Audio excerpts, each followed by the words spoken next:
Salut les potes, c'est Jiffy, j'espère que vous allez bien. On se retrouve aujourd'hui pour parler d'un tout nouveau sujet sur la chaîne, c'est l'horlogerie. L'horlogerie, c'est un bien gros mot, on va parler de montres entre toi et moi, parce que je suis vraiment pas un spécialiste, mais c'est un produit que j'affectionne et je trouvais ça cool de t'en parler, surtout qu'on va commencer avec un modèle très atypique. Let's go. Alors ce que je trouve cool avec les montres, c'est que c'est vraiment un accessoire de mode, comme peuvent l'être les sneakers. Tu peux vraiment exprimer ta personnalité, il y a toutes sortes de formes, de coloris, de budget aussi, et malheureusement, enfin c'est vraiment comme les sneakers, il y a de tout pour tout le monde et ça c'est cool. Aujourd'hui on va parler de la marque Larvi Watch. C'est une marque qui te dit sûrement rien, même si tu t'y connais un petit peu en montre, parce que c'est une toute petite marque qui vient de lancer un modèle qui a fait un peu de bruit, dans la mesure où s'inspire de la montre la plus iconique de tous les temps, on va dire. Peut-être pas si tu es spécialiste de montre, tu vas me dire ouais non c'est pas ça, et pour le commun des mortels salés, on parle de la Rolex Submariner. La Rolex Submariner, c'est vraiment la montre que tu vois un peu partout, sur tout type de personnes, pour ceux qui ont réussi leur vie, soi-disant. Et là, la marque Larvi Watch s'est inspirée donc de la Submariner, mais avec un petit twist, enfin même un gros twist, tu vas voir, ça rend la montre complètement différente et vraiment cool. Alors, la montre, elle arrive comme ça, dans cette boîte argentée, avec le logo de la marque Larvi. Alors, si tu as l'œil, tu verras qu'il y a deux cœurs en fait, un cœur ici et un cœur là. Voilà, les deux qui sont collés pour ne former plus qu'un au milieu. Voilà, c'est un peu le slogan de la marque. On soulève la boîte et on tombe là-dessus. Alors voilà, si déjà tu es un peu amateur de montres, tu as reconnu bien sûr l'inspiration encore une fois Rolex. C'est vraiment les mêmes coffrets que chez Rolex avec ce petit contour comme ça. Sauf que la boîte là elle est argentée, généralement elle est verte chez Rolex. Et là il y a le logo à la couronne chez Rolex. Et là on a le petit cœur de chez Larvi. Voilà, juste ici. On est sur un modèle Crash Submariner. Alors comme son nom l'indique, Submariner c'est le modèle inspiré de Rolex et Crash comme si elle avait eu un accident. Alors en fait Larvi s'est inspiré de deux montres pour faire celle-ci. Donc la Submariner comme tu l'as compris, mais également la Crash de chez Cartier. Montre iconique de chez Cartier qui est sortie en 1967 il me semble, avec cette forme vraiment très bizarre, comme si elle avait un accident, comme si elle était passée sous un rouleau compresseur ou si elle avait fondu. Alors au niveau de l'origine de la montre, je me suis renseigné, il y a plusieurs inspirations possibles. Moi je pensais que c'était inspiré directement de Salvador Dali avec ses montres molles, mais il semblerait qu'il y ait peut-être une autre explication. À l'époque, le vice-président de la branche anglaise de chez Cartier aurait eu un accident de voiture avec sa montre. La voiture a brûlé, elle aurait fondu la montre et elle se serait retrouvée avec une forme un peu bizarre comme ça. Ou alors qu'une ancienne cliente de chez Cartier également aurait eu un problème avec sa montre, un accident, et elle aurait fini comme ça et s'en serait aspirée. Donc je ne sais pas vraiment quelle est la vraie origine de la montre. Si tu le sais et tu t'y connais, n'hésite pas à l'écrire dans les commentaires, c'est fait pour ça. Bref, c'était un petit aparté pour la culture. Donc là, aucun doute sur l'inspiration de la montre, on est vraiment entre la Sub et la Crash. Alors, qu'est-ce que renferme cette Crash? Un mouvement automatique.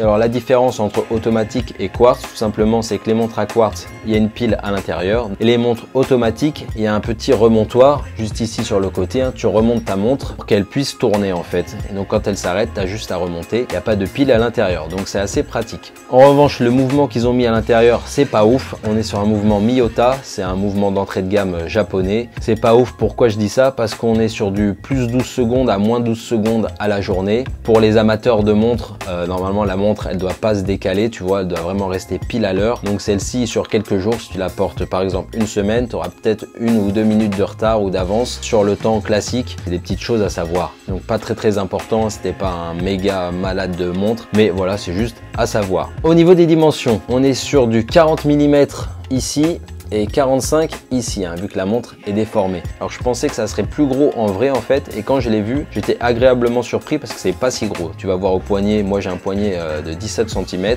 Ce qui est un peu plus embêtant, c'est l'épaisseur. On est sur 12 mm d'épaisseur. Ça commence à être assez balèze. Si tu portes des chemises ou quoi, ça peut gêner un petit peu, ou ton manteau l'hiver. Au niveau de la lunette, alors la lunette, c'est ce qu'il y a autour de la montre, tu vois, où il y a les chiffres là, 40, 30, 50.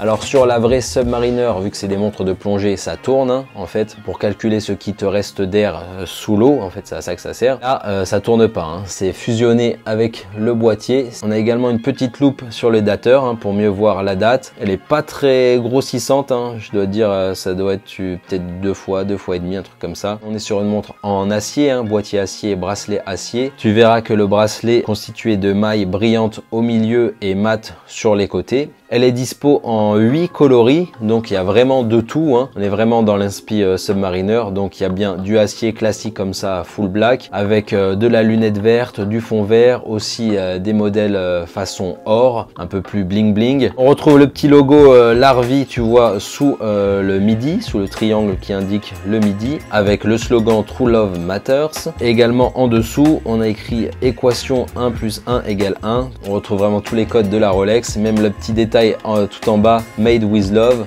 alors que normalement il y a écrit Swiss Made. C'est vraiment poussé, je trouve ça très cool. Le bracelet à boucle déployante est pas mal, hein, vraiment inspiration Rolex, encore une fois, aucun doute là-dessus. On retrouve même le logo Larvi à l'intérieur, ils ont vraiment copié tous les détails, c'est marrant. Niveau qualité, c'est pas incroyable, mais c'est pas cheap non plus, hein, franchement ça va. Sur le fond du boîtier, on retrouve le logo Larvi gravé, c'est assez joli, avec une petite police d'écriture avec leur slogan True Love Matters, plutôt joli. On retrouve également l'indice d'étanchéité qui est de 30 mètres, donc c'est pas ouf, hein. Vaut mieux pas se baigner avec, hein. C'est vraiment juste pour se laver les mains, faut pas prendre sa douche non plus. Au niveau des index, ils sont traités avec du phosphorescent, ça doit pas être une qualité de ouf, hein, mais tu vois ça s'allume quand même bien vert quand tu fous la lumière dessus, mais à mon avis ça doit pas durer très longtemps, hein. Au niveau des bracelets, tu as des petites vis pour pouvoir le rétrécir, hein, parce que quand il arrive il est assez immense, en tout cas pour mon poignet j'ai dû enlever 3 ou 4 maillons je crois pour qu'elle soit à ma taille. En ce qui concerne la réserve de marche, j'en ai pas parlé. La réserve de marche c'est quoi? C'est le nombre d'heures que la montre va tenir sans la remonter, tu vois, son autonomie quoi en fait, voilà. Alors la réserve de marche c'est 40 heures,